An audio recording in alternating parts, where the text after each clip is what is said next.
আছে না খাওয়া বাড়তেছে সেটা গালে গেছে সেগুলো।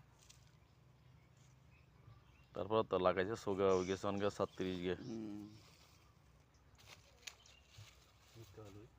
আলু মাড়ির মতো দিলে দুধ আর কিছু আলু বা ছোট ছোট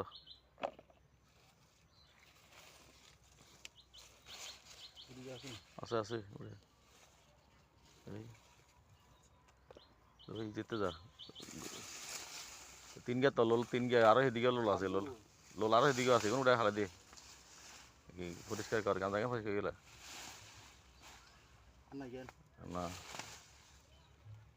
লোল হিসেবে গিয়ে উড়ে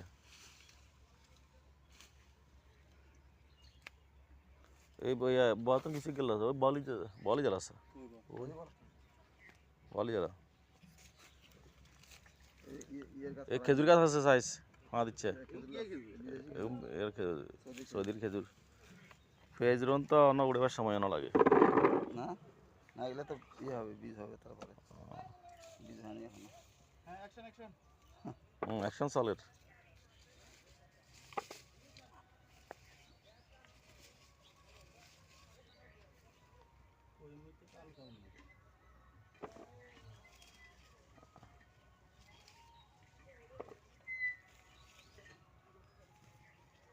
বাড়ি মানে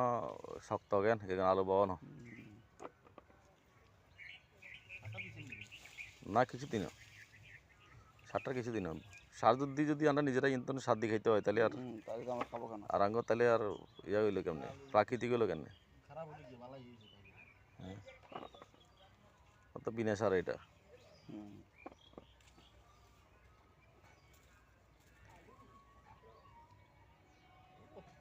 মাশাআল্লাহ এটা না বড় হইছে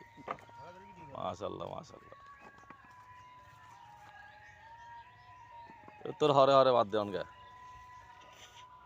নগদে করে নগদে আলু উঠে নগদে কামলা দিচ্ছে লম্বা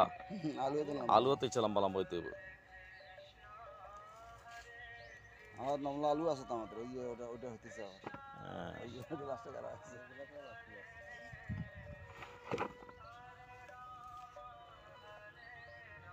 আমরা আসলে মানে খাবার আলু থেকে অল্প কয়েকটা আলু মসি গেছে নি মানে বীজ এনে মাত্র অল্প কয়েকটা মানে 4-5টা আলুরে কাটি এখানে লাগাই একটা ট্রাই করছি যে আমাদের এদিকে আমরা ফার্ম কিনা হইব কিনা এই বছর আগামী বছর আমরা তো একটু বড় সড়ো পরিসরে ইনশাল্লাহ আলু বাগান করবো আলু চাষ করবো ইনশাল্লাহ।